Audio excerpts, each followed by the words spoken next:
Following program is an original production of WICC PBS Chicago. The Illinois prison population is exploding. Nearly 50,000 people are behind bars in this state, a five-fold increase since 1975. Is prison the wrong answer for some crimes? The parole dead end. Why do half of those released from Illinois prisons end up back in the big house? And digging up dirt at the Cook County Jail, how urban farming gives inmates hope for a better future. That's all coming up tonight on In the Loop.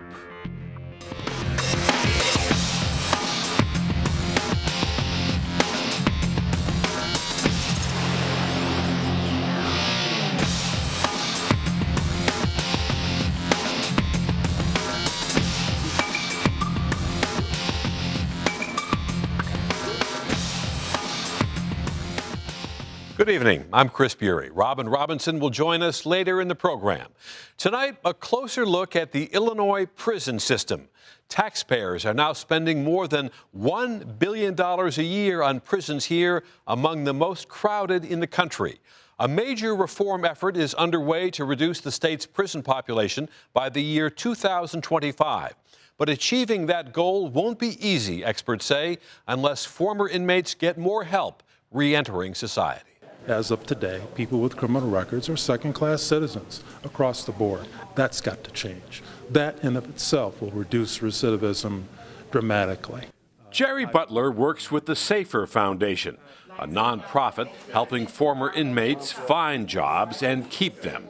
Butler is also a member of the State Commission on Criminal Justice and Sentencing Reform. At a recent meeting in Chicago, Butler noted there are 28,000 people on parole in Illinois. He questioned whether the system is effective. What are we getting for our buck? Roger Heaton, former U.S. Attorney in Central Illinois and chairman of the State Commission, said officials had to be careful. Half of the people we're letting out of prison might be a public safety threat, and we might want to have some people watching them more closely than we watch the average citizen in hopes of detecting it. Indeed, nearly half of those released from Illinois prisons are back behind bars within 3 years, according to the Department of Corrections. Two parole agents whose job it is to keep former inmates on the straight and narrow addressed the State Commission. Senior Agent Crystal Young said her biggest frustration is finding jobs for all the ex-cons on her caseload. They want to work and they're willing to work, but they don't have enough jobs out in the community that are apt to give them the opportunity to work. Parole officers say finding former inmates jobs and keeping them off drugs and alcohol are the keys to keeping them from going back to prison. 48-year-old Arnold Julian served 4.5 years for armed robbery. I was released from prison in February 2014, and I'm still in school right now. I have a job, and I'm still on level 1 parole. Julian said parole agents don't do much to help former inmates transition back into society. About 20,000 ex-cons a year return to Chicago after their release. Julian said the biggest challenge after leaving prison is finding work, and often ex-cons engage in illegal activity just to survive. And you really don't want to do it, but you're in a position where you have no other choice. The State Commission's goal is to figure out how to reduce Illinois' prison population by 25% by the year 2025. That won't be easy. There were fewer than 10,000 people behind bars in the 1970s. Today, that number is around 49,000. And the cost to house those prisoners has also grown from about $52 million in 1975 to $1.4 billion in 2015. Greg Sullivan, who sits on the commission, is executive director of the Illinois Sheriff's Association. For low-level, nonviolent offenders, we need to find a different way. We can't afford to continue to house them. And today we're joined by Brian Jackson Green with the Illinois Policy Institute, Philip Whittington with the John Howard Association of Illinois, and Nellie Vasquez Rowland with the Safe Haven Foundation, and welcome everybody. So we've seen this huge explosion of 5 times population's grown since 2000 or since 1975. And Brian, what's the major reason for this big increase? Well, we know that since 1989, about 55% in the growth of prison admissions in Illinois has come from Class 4 felonies. And these are largely nonviolent drug and property offenses. So a large part of the problem will have to be diverting people who don't need to be in prison into drug treatment programs and other alternatives at the community level so we can spend less but get more bang for our buck. Philip, this goal that the Commission has set of reducing the prison population by 25% in the next 10 years, is that realistic? Is it doable? It's realistic, but it will certainly be a Herculean task to get done. You'll have to confront a lot of political obstacles, a lot of assumptions as to certain types of offenders and how best to deal with them. Like what assumptions are you talking about? Mostly the idea that like throwing people away, locking people up and throwing away the key, I guess. There's some people that may be appropriate for, but the criminal statutes, it's a very broad tool. So while you may capture a couple of those people that need to be off the streets, you're also sweeping up a large number of people that need to be there. So the low-level offenders, definitely something that needs to be addressed, but also how we're dealing with the more serious offenders as well. Nellie, one of the points that is made in this Commission report released at the end of last year is that the hardcore violent offenders are often housed in the prisons with the nonviolent, with the drug offenders. Is that a direct result of the overcrowding? Oh, absolutely. You know, they have nowhere else to put people, and the idea of putting nonviolent offenders with violent offenders, just perpetuates the problem and makes it worse. Yeah, what is the impact of that? I mean, when you mix these two population groups together. It's not good. It creates a host of security issues. It puts lower level people that have a relatively short time to serve in dangerous positions where they're sometimes housed with people that are never going home. Unfortunately, a couple of times in recent years, some inmates in these situations have even died at the hands of their cellmates. It also has probably an impact on, like the old saying goes, it's a university for crime. So you have people going in that are low-level offenders that maybe if you would have just left them alone, would have grown out of whatever they were doing. So it's actually criminalizing nonviolent people. Brian, you wanted to make a point here? Yes, it's not only the physical cost of having them incarcerated, but in many ways it might be creating more crime by keeping low-level offenders in prison with higher risk offenders as well. The other part of this equation is mental illness. To what extent have Illinois prisons become warehouses for the mentally ill? Well, excuse me, since the 70s, we have seen the idea of institutions that were specifically for mental populations, closed down. So we have seen, that population really end up on the streets, homeless, getting arrested, and ending up in the prison system. So it is a whole host of problems that we're facing that we're not dealing with at the root level. When people have mental health issues or behavioral health care issues, they're sick, right? And we're basically mixing a sick population with a population that is, high crime, violent, and as Philippe mentioned, it is putting them at risk. One of the recommendations in the report is more electronic tracking. To what degree has that been effective, and can that be effective in terms of keeping certain prisoners out of prison or certain convicted felons out of prison? Well, for low-level offenses, especially things like, say, petty theft, for example, it does make a lot more sense to keep them on electronic monitoring than to keep them in jail where they would be unable to work, support themselves, and continue on with their lives. For many people, especially on the lower economic rungs, if you miss work for more than a day, you lose your job. You can't really sit around in jail for several days because at that point you lose your livelihood, and that in fact only makes it more likely that they might turn to crime later on. Well, violence is escalating here in Chicago. Every weekend brings another round of tragic shootings. Chicago's newly appointed police superintendent, Eddie Johnson, says in part it's because of a criminal justice system that allows known criminals to cycle into jail only to be released back on the streets a short time later to commit more crimes. We know who they are. Oftentimes they have gang affiliations, and many have had previous arrests and convictions. 36, 26, 24, 25, 30, 31, 37, 41, and 20. That's just a sample of the number of times the victims on this list have been arrested. Until we can have real truth in sentencing, and hold these offenders accountable, this will be the unfortunate reality in the city of Chicago. Well, the new superintendent of the Chicago Police is saying that judges are at fault for not keeping criminals in prison long enough, that many of these violent offenders only serve about half their sentences. Is he right? You know, I want to speak to the idea of prevention and diversion. You know, they do have tools, judges, at their disposal to really help divert nonviolent offenders into giving them treatment in lieu of incarceration. But just forgive me for a moment. I think Johnson here is talking about he's talking about people who commit crimes with guns. Right. I would have to agree. And how about you?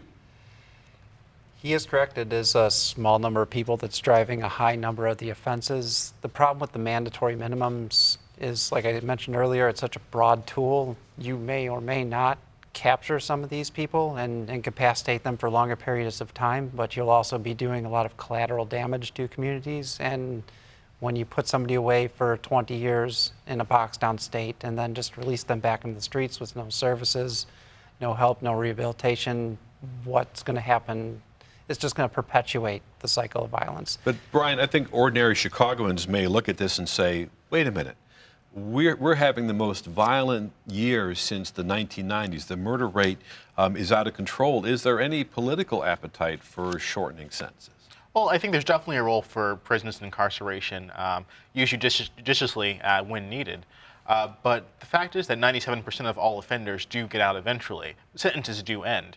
And the issue is not just a crime problem. Crime rates fluctuate from year to year and from month to month, but it's an economic problem as well. 48% of ex-offenders are returning to prison within 3 years, in part because a simple thing like finding a job is so difficult. If you talk to ex-offenders, they'll tell you the single biggest thing keeping them out of crime will be able to find work and employment. Most offenders are parents. They have children. So if you make it difficult to find a job, they'll turn, unfortunately, to illegal activities to support themselves. Nellie, both the current superintendent, and his predecessor, Jerry McCarthy, agreed on one thing, that gun crimes should get longer sentences and drug crimes shorter ones. Is that something that you agree with? Right, and I want to say Brian just touched on something really important. If you look at the ecosystem where we're seeing crime occur, that escalates into violent crime, we're looking at really poverty. So as people are living in an ecosystem that's poverty-stricken, the consequences are crime, violence, and incarceration, right? So for us, the work that we do at A Safe Haven is really about trying to address it as early as possible. As soon as we identify that someone is poverty-stricken and living in a dysfunctional environment in their home, or has a drug and alcohol problem in their home, being able to divert them to a program that's going to address the root causes, connect the dots with the right services, and get them back into jobs. Now, that's one of the things that we do, is we do get ex-offenders and people that have a criminal justice background into the workforce by the work that we do with the transitional jobs and the employment services that we offer to employers to hire people that are really vetted and are ready to go back to work. So that's how we break the recidivism. We're going to talk more about jobs in just a minute. One of the specific recommendations from this task force report is that judges should get more discretion in sentencing. What do you guys think about that? I agree. Each case is different, and these are individual human beings. There's different factors in each case, and the judge is in a better position to weigh that, whereas if you take that power away, you will be overdoing it in some cases and underdoing it in others. Brian, is the public going to go along with that? I think so. I think people understand the idea that there are a lot of drug offenders who really need help, not incarceration, who've been put away for too long, and judges weren't able to use discretion to put them into treatment programs. They were just sort of put away into jail. So that discretion is really necessary, I think, because people are realizing, especially with the heroin epidemic in Illinois, that drug use should be treated as a public health problem and be addressed that way instead of simply locking someone away and hoping it fixes itself. Now, Robin Robinson is joining us with a story about one inmate who knows just how tough it is to find work after serving time. Thanks, Chris. More than 30,000 men and women are released from prison in Illinois every year. And for them, life on the outside can be almost as challenging as their time on the inside. Gerald Schultz is an ex-felon trying to adjust to life on the other side of the bars. He's also a recovering addict. He says his troubles started as a young man growing up in a home with alcoholic parents. I started drinking a lot and going out to clubs and things like that. But it really didn't affect my, it wasn't affecting me as far as work or my personal life or anything like that until later on when I started messing around with drugs, which was probably around 24, 25 years old, and I started doing cocaine. The money Schultz used to bring home as a waiter was not enough to feed his habit. Soon, he says he was doing whatever it took to get more cash for his drugs. A couple of my dealers, said that they wore certain brand names of clothing and that if I could get it, they'd take it off my hands. So I became a booster and started stealing from stores. And that's where my dealing with the Illinois Department of Corrections started to come into play. Schultz's criminal record has made it tough for him to get, and in some cases, to keep a job. It's a struggle many ex-felons face. Some even get so desperate they try to hide their criminal history from prospective employers. I did get a job just recently, and I wasn't honest about it. They did a background check, and they saw that I had 5 felonies, and they called me and they said, "We're sorry, we just can't have you here." But there are some employers who are willing to give returning citizens like Schultz a chance. Tom Decker, owner of Chicago Green Insulation, is one of those employers. I think the reality is that we need to think of opportunities for individuals who come in and say that they want a job without holding them back based upon their past any more than we're held up based upon our past. Since starting his company 3 years ago, Decker has hired 12 ex-felons. He says he's seen what having a job can do for these men. One of the individuals said to me that he's got a wife and a couple of little kids, and the moment that he hops in the car in the morning to drive to the job site is the moment the stress ends in his life, because he knows that he's got a job working for an individual who's going to judge him based upon his production. And a note of good news here, Gerald Schultz was recently hired as a server at a restaurant in downtown Chicago. So Nellie, how important is it for these men and women to get jobs quickly after they get out of jail, prison? Well, I don't say quickly at a safe haven because there are reasons, that they're arrested and that they're in crisis and they're being referred to our program. So what we do at a safe haven is we take the time to understand what are the social determinants that led the individual to that situation. So if they do have a drug problem, it's really important to get them into a treatment program, get them into the right job readiness training program so that employers are ready to hire people that are really ready to work.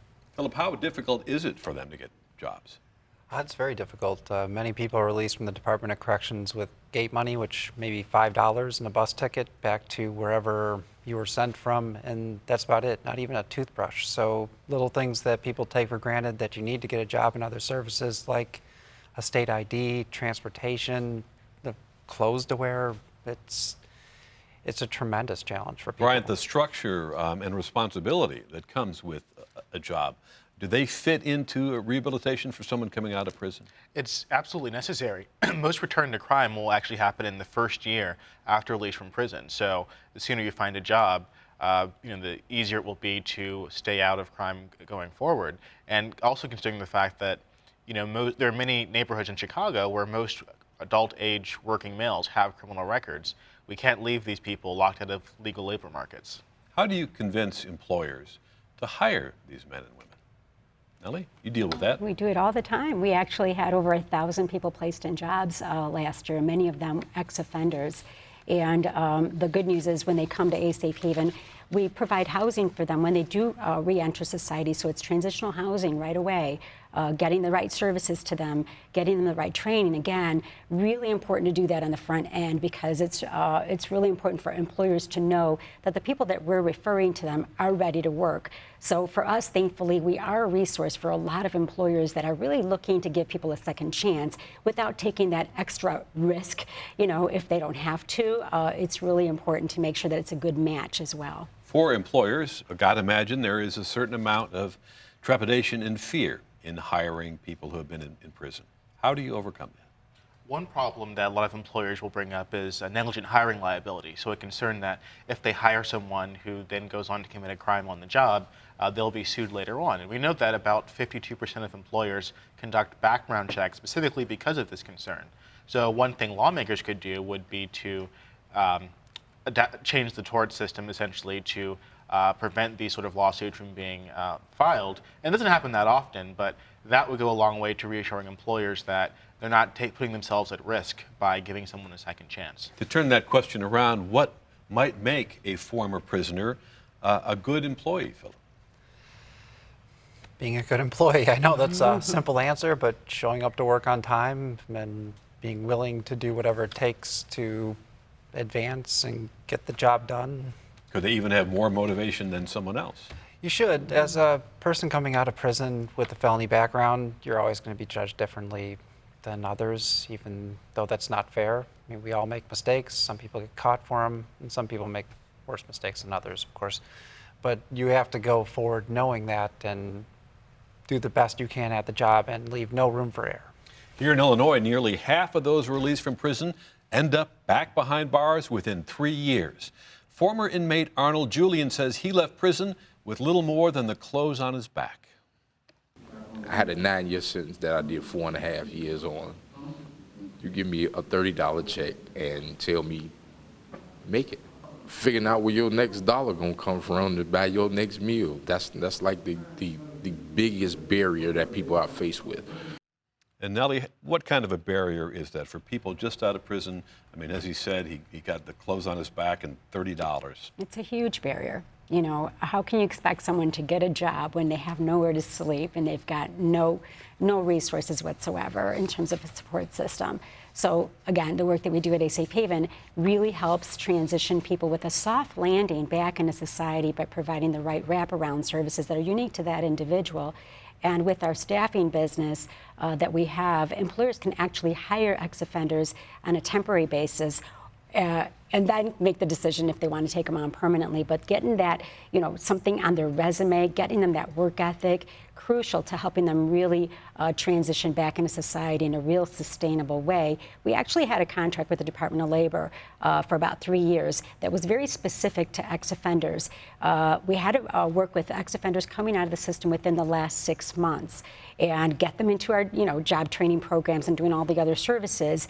And what we found and what they found in their studies on us is that we had an extremely high job placement rate, thankfully about 85%, but more importantly, we had an 87% retention rate for ex-offenders that were placed into jobs, and that was for a 9-month period of time. One of the specific proposals that's come up is that prisoners, when they are released from prison here in Illinois, should get a state identification card.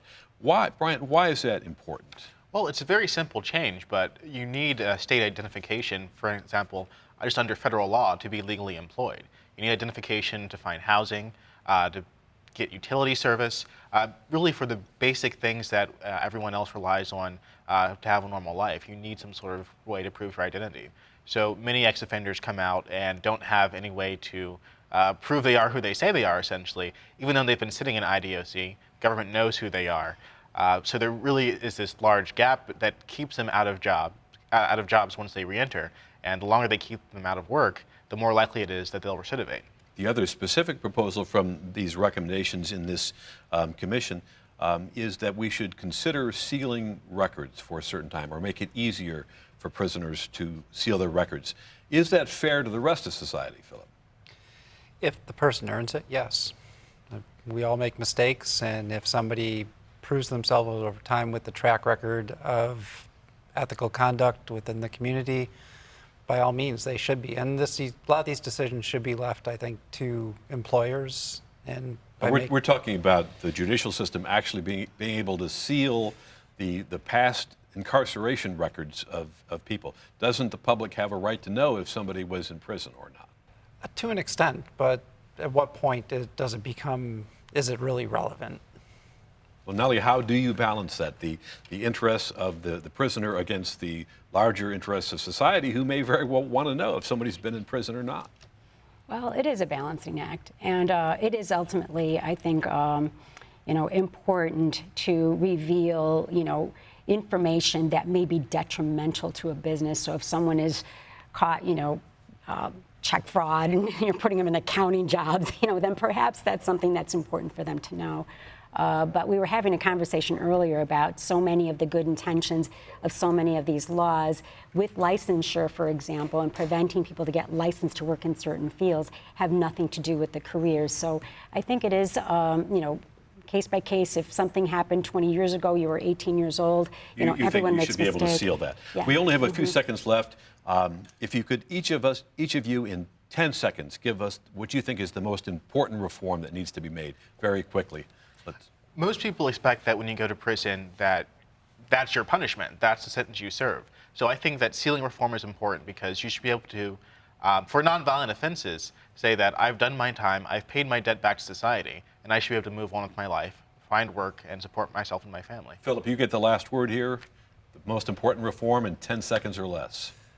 Parsimony, making punishments what they need to be to get the job done and nothing more. We've gone way overboard, and we need to come back to reality. On that note, thank you very much. One program that's offered some useful training for Cook County inmates is located on the grounds of the county jail. Here's Robin Robinson with that story. So that next meal you eat at a fancy restaurant could be, at least in part, the work of inmates from the Cook County Jail. Last year, In the Loop visited the jail to learn more about an innovative program where some inmates are learning how to cultivate a brighter future. Now, all the inmates in this story have since been released from custody. We actually come out here to, have a peaceful time while we're doing time. Actually, it's very relaxing. It's nature. It takes a lot of things off your mind as far as why I'm here. Like I said, I really enjoy it. I really enjoy working in the garden. These Cook County Jail inmates plant the seeds, till the soil, and grow their knowledge about gardening. Hardly something you might equate with being behind bars. Carrie Wright is the deputy director of the jail's farming initiative, which has about 40 inmates working in the garden each season. Spiritually and mentally, it changes people working in the soil and, being part of this program. Wright says she has seen some amazing results among the inmates she works with. I really get to see firsthand the positive changes that these individuals make while they're out in the program. Those who work in the garden also say they feel a sense of achievement, something Sharif Polk celebrates every day. So when I say celebration, you sit back and enjoy the breeze and the smell of the flowers. Tending to the garden is only half the story. Once all the vegetables and flowers are harvested, they are packed up and delivered about 2 times a week in a sheriff's van to a handful of participating restaurants in Chicago. I think you find with the produce that we source from the Cook County Jail that you're getting a superior quality. John Vermiglio is the culinary director for Folk Art Restaurant Management. It operates several restaurants, including Billy Sunday in the Logan Square neighborhood. Produce sales generate about $8,000 a year. That money plowed right back into the program at the jail. Guys are sort of given this opportunity to be a part of something and be a part of something that extends beyond the 4 walls of the prison.